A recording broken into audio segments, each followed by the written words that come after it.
LV55 Media LLC presents the Heroes of Montford Point interview series, featuring Montford Point Marine Norman Preston, Part 1, hosted by Mark Henry.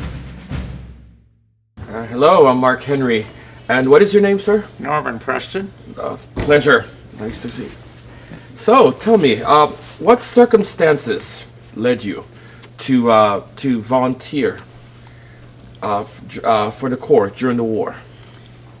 Actually, well, I was drafted in the military. You were drafted, okay. Drafted, okay. And in the course of being drafted, we went to the communication center where you take your physical to get in the military. Right. You didn't know what you were going to get into. So when I went to Fort Hays, Columbus, Ohio, and after completing the physical requirements, we was taken in a room and sit in a office in front of the military, the Marine Corps, the Navy, the Army, and the whatnots. And they look at your folder and they say, oh, you fits our criteria. And of course that criteria, that particular time, you know, it was lily white. So it was an honor to be picked that way. But after a number of years, I realized why my folder stood out more than they expected. Okay. Because of my physical ability. Okay. And I lived that legend down because I lived to be quite young. Actually, I had my first sickness after I was 90 years old. So you see, they made a very good pick, Right. physically. But you see, I didn't realize how important it was to be a physical specimen at that time, because see, we was always told that we wasn't we were physically fit, we couldn't do this, and you know, we was just a cast off. Right. So there was a higher bar set Yeah. for African Americans during that time. Right, very high. Very high bar. Okay. Right, and physical was one of them. You had to be able to endure the stress and pain and the bigotry, the hatred that you had to go through with, even with your physical ability.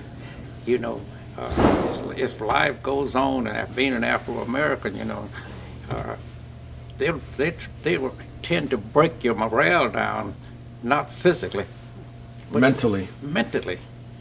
And I was taught that. But there's a way you can overcome that. And I look at history today, and when I was coming along, I was able to be sit down by a young man that I was just a laborer on the railroad. And he taken a liking to me, and I said, I couldn't understand why. And my father was a 32nd degree Mason, and when I joined, and as an apprentice, that was the highlight of it. So when I got my first little ring, you know, I was flashing it around, and this white man, he was a 32nd degree Mason. I couldn't figure out why he'd take to me, but he was living up to his heritage. Right. See, in his obedience. So he led me aside and told me what was in store, and inspired me what to do and how to do. And he told me that, he said, you're going to be rejected, but don't bother about that. I know when they're going to reject, I know what they're going to tell you, but don't give up. And they followed his footsteps. I was rejected. I sit in the office in front of this big Dutchman, and he said, who you think you are? You know, you don't deserve one of these jobs. I said, thank you, sir. So it was very blatant at that time. It was much more. Oh, yes. I see. So consequently, I walked out, and the first person I met after he rejected me was the same man that sent me in there. He said, don't worry, I'll straighten that out. Right. Next thing I knew, I was accepted. That gave you a sense of pride because you felt like you you know, Right. it made the effort worthwhile. I should say. So they kept me out of the military for almost better than a year. And finally, when I did have to go in, he watched me like a hawk, and he said, "Don't worry, if we lose you here, you're going to be back." And consequently, I did. Then they passed a law that if you get drafted and you hold a stat on your job, they will have to honor that when you come back. You don't lose your spot. So I went in the Marine Corps, and my goal was to get out and get back home as the first black Afro-American in the International Brotherhood of Electrical Workers on the railroad. And consequently, when I did get back, and I pursued my career, went back to the railroad, and finished my course, and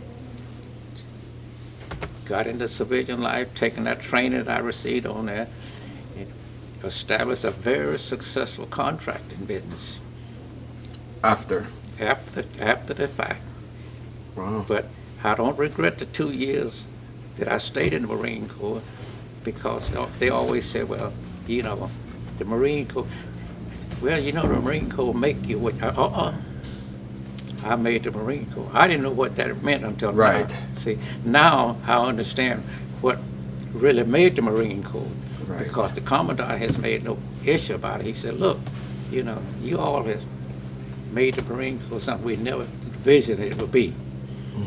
And that is an honor in itself. Of course it is. Of course it is. It's the people that make the entity, you know, not the other way around. Special thanks to Jimmy Michael Truitt and the National Montford Point Marine Association.